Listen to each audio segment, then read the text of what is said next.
Саламатсыздарбы, урматтуу теле көрүүчүлөр, кутмантаңыздар менен күн сайын Ош ТВ телеканалы менен бирге болуп, Арутан көрсөтүүсүндө дасторкон ажары түрмөгүндө даамдуу тамактардын жасалуу жолун үйрөнүңүз.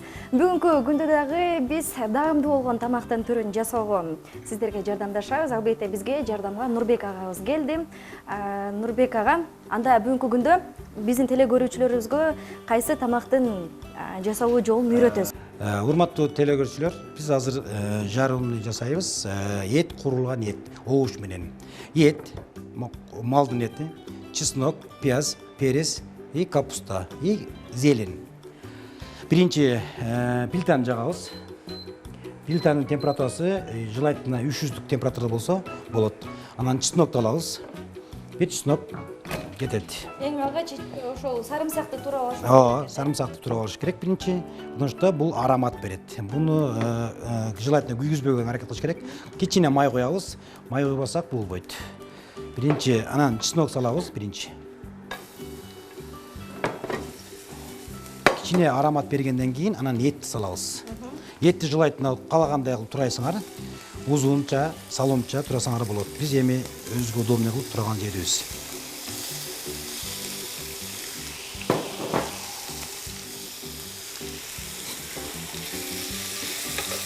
Пока эт курулгунча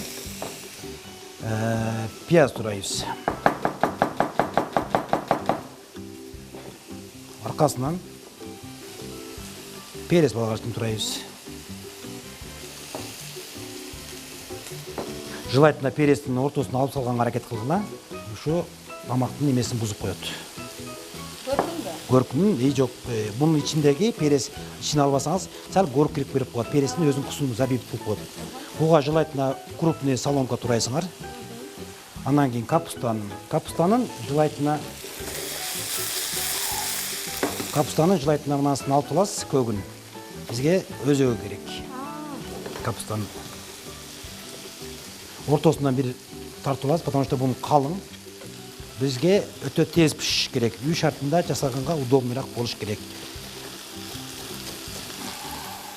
Биринчи азыр курулдап пияз салабыз.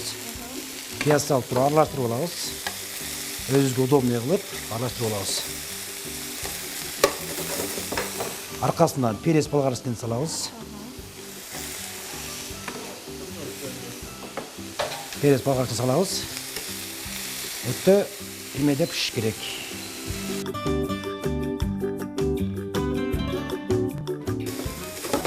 Буга туз салабыз кичине.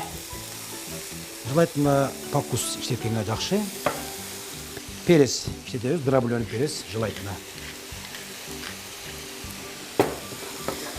Уже тамагыбыз уже даяр болуп калды. Эми соус коябыз. Тряк. Жок. Ооба, бардын кичине куруп бүтөбүз. Желательно 1 минуттан курусаңыз, 3 минутта бар жогу болот. Аралаштырасыз жакшы. Желательно көп куруп койбошуңуз керек. Көп куруп койсо эт резинка болуп калат.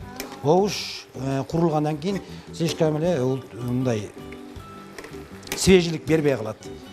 Желательно чала куруйсуз бардыгын. Анан кийин муга сразу зелень кошосуз. Желательно мында крупныйраак турайсыз. Потому что жетиш керек. Тамагыбыз уже даяр. Эми уже тамагыбыз даяр, салып беребиз. Бул эми бир адамга ылайык. Желательно этти чала куруйсуз, потому что этти көп курусаңыз, эт малдын эти, койдун эти кусу кетип калат. Желательно чала курусаңыз этти, ошончолук тамагыңыз таттуу болот. Көп кармасаңыз резинка болуп калат. Ошон үчүн мен Урматтуу теле көрүүчүлөр, сиздер дагы курулган этти үй шартында жасап, үй бүлөңүздү кубандырсаңыздар болот. Ошондой эле Ош шаарында жайгашкан Deja Vu кафесине келип, ушул даамдуу тамакты даам татып кетсеңиздер болот.